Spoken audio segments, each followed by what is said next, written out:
মানুষ জাতিকে কি আল্লাহ নিজ হাতে তৈরি করেছেন? যদি করেও থাকেন তাহলে একজন মানুষকে তৈরি করতে কত সময় লেগেছে?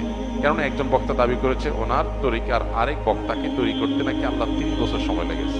একজন তাগিরিকে বানাইতে আমার রবের ম্যাক্সিমাম 30 বছর সময় লাগছে, কথা কোন ঠিক কিনা? নাউযুবিল্লাহ। ইন্নামা আরাদা শাইআন আন ইয়াকুলা লাহু কুন ফায়াকুন।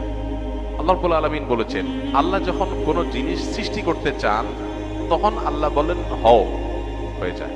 আল্লাহ শুধু কুন বলেন, কুন মানে হও, হয়ে যায়। গোটা সৃষ্টি জগৎ তৈরি করা আল্লাহর জন্য মানে এক কুন বলার সময়ের ব্যাপার, তাই না?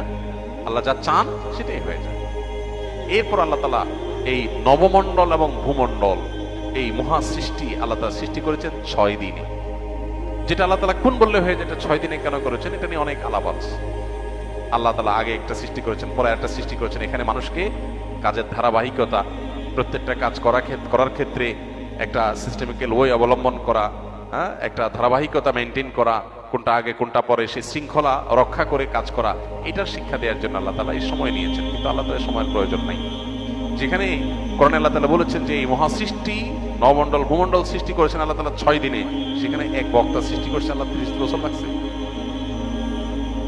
আল্লাহর শানে এই ধরনের কথা বলা ঈমান যাওয়ার মতো বেয়াদবি, ভয়ঙ্কর কথা। যে আল্লাহর 30 বছর লাগছে, মানে উনি এত বড় হয়ে গেছে, ওনারে বানাইতে আল্লাহর 30 বছর লাগছে। নাউযুবিল্লাহ। আপনি কোন আলেমের মর্যাদা বর্ণনা করবেন, তার যোগ্যতা থাকলে সেটা বলবেন, 100 বার বলেন। কিন্তু বলতে গিয়ে যদি আল্লাহর শানে বেয়াদবি করে ফেলেন, আল্লাহর জন্য তারে বানানো কঠিন হয়ে গেছে, সে এত বড়, তাহলে মানে আল্লাহর জন্য কঠিন করে ফেলছে বিষয়। মানে কোন কোন ক্ষেত্রে এক্ষেত্রে আল্লাহ মানে আল্লাহর সাথে তাকে আপনি আল্লাহর শক্তির সাথে তার সৃষ্টিকে আপনি কম্পেয়ার করলেন, মানে তার মাহাত্ম্য তুলতে গিয়ে আল্লাহর সাথে বেয়াদবি করলেন। কুফরি কথা, এই ধরনের কথা। আল্লাহ তাআলা আমাদেরকে হেদায়েত দান করুন।